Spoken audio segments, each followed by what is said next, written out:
Saudari-saudara yang terkasih di dalam Tuhan Yesus, marilah kita berdoa. Dalam nama Bapa dan Putra dan Roh Kudus. Amin. Bapa kami yang ada di surga, dimuliakanlah namamu. Datanglah kerajaan-Mu, dan jadilah kehendak-Mu di atas bumi seperti di dalam surga. Berilah kami rezeki pada hari ini, dan ampunilah kesalahan kami, seperti kami pun mengampuni yang bersalah kepada kami. Dan janganlah masukkan kami ke dalam pencobaan, tetapi bebaskanlah kami dari yang jahat. Ya Tuhan Yesus, terima kasih untuk penjagaan, pemeliharaan dan berkat-berkat-Mu pada hari kemarin. Terima kasih untuk nafas kehidupan dan hari yang indah hari ini. Ampunilah segala dosa kami dengan kerahiman-Mu ya Tuhan Yesus, dan tambahkanlah iman kami hanya kepada-Mu dan Roh Kudus-Mu saja. Ya Tuhan Yesus, berikanlah kerinduan kepada kami untuk menyambut tubuh dan darah-Mu dalam sakramen Ekaristi, baik di misa online ataupun di misa offline. Ya Roh Kudus, hadirlah saat ini untuk memimpin dan membimbing kami, sehingga kami dapat mengerti firman Tuhan Yesus dan dapat kami laksanakan dalam kehidupan sehari-hari dalam masyarakat kami. Amin. Dalam nama Bapa dan Putra dan Roh Kudus. Amin. Tuhan bersamamu dan bersama rohmu.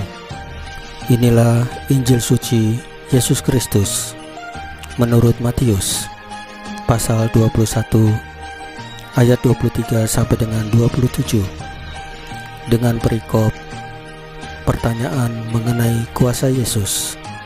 Dimuliakanlah Tuhan.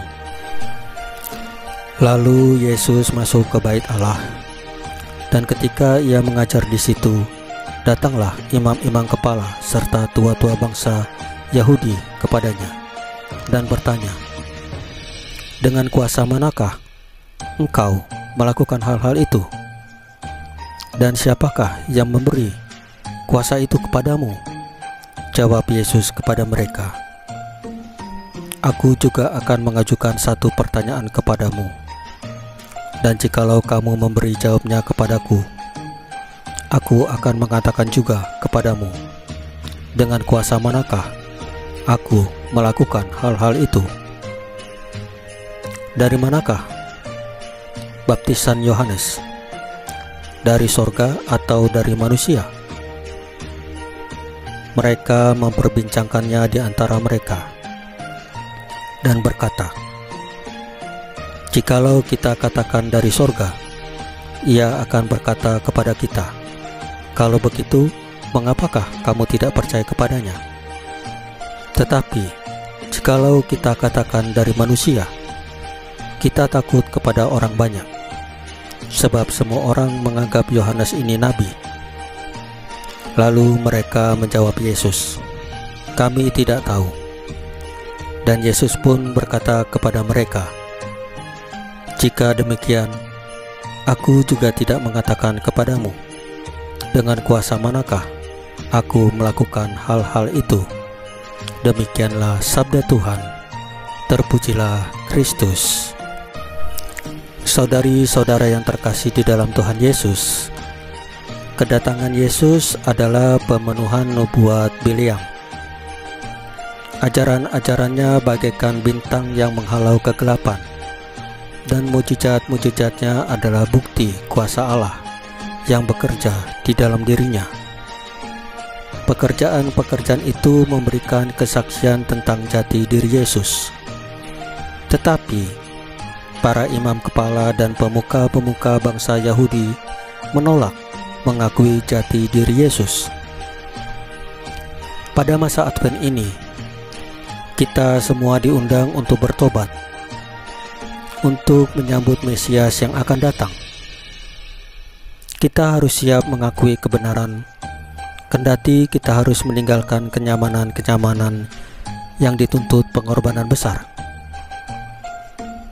Saudari-saudara yang terkasih di dalam Tuhan Yesus, marilah kita berdoa sebelum mengakhiri bacaan firman dan renungan hari ini.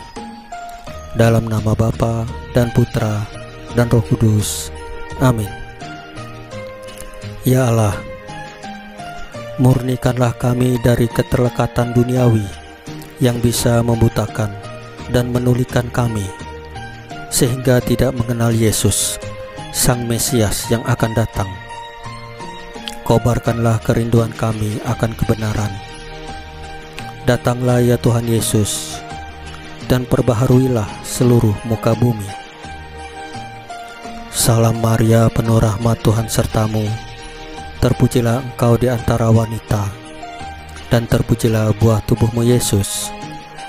Santa Maria Bunda Allah, doakanlah kami yang berdosa ini, sekarang dan waktu kami mati. Amin. Dalam nama Bapa dan Putra dan Roh Kudus. Amin. Saudari-saudara yang terkasih di dalam Tuhan Yesus, bacaan firman Tuhan Yesus dan renungan hari ini sudah selesai. Tuhan Yesus memberkati kita semua. Amin.